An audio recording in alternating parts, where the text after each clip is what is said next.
A common story we hear from customers is that they first heard about gold from their parents or grandparents when they were fleeing turmoil. Just the other day, a customer in their late 20s came in to buy gold Krugerrands. Naturally, our curiosity piqued, and we asked them how they'd heard about the South African coin. It turns out that their grandmother had sewn gold Krugerrands into her dress before leaving her homeland for the shores of Australia. Escaping refugees don't have the luxury of making a bank transfer from their old bank account to their new one. In many cases, the bank accounts have already been frozen, or the cash they are holding physically is hyperinflating away. As a country's systems break down and ordinary people try to get out from under the collapse, gold is the only option that is universally recognised, physical, and easily concealed and carried. The story that the Krugerrand customer told really resonated with the sales consultant because in a previous life before working at Ainslie, he ran a small business. As with all new businesses, the expenses outweigh the revenue in the initial stages. With significant upfront costs and no guarantee of success, the 12-hour days and the stress of making payroll and rent took a massive toll physically and psychologically. The young entrepreneur's saving grace was holding enough gold to restart if necessary.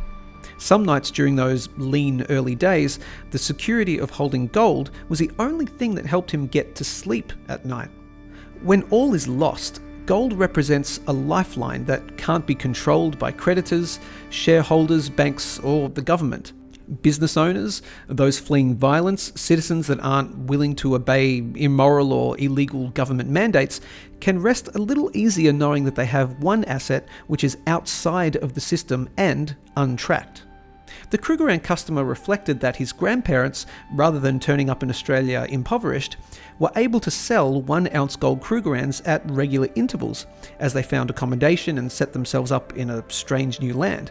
To get through, they sold all but just a couple, and now their grandson is trying to replace the stock. For people fleeing turmoil and starting life anew, gold is a life raft. As a hard asset, it is without peer in terms of fungibility, universal acceptance, stability amid currency turmoil or raging inflation, zero counterparty risk or paper promissory risk, and ease of storage and transferability. No surprise then that these very same attributes are just as valuable to those seeking safety on financial markets as those seeking safety for a new life in a new land. Money is universal, and real money is rare. Gold and silver Krugerrands are still produced to this day by the South African Mint and are available both online and at our Brisbane and Melbourne stores. Thanks for watching. Please like, share and subscribe and balance your wealth at ainslieBullion.com.au.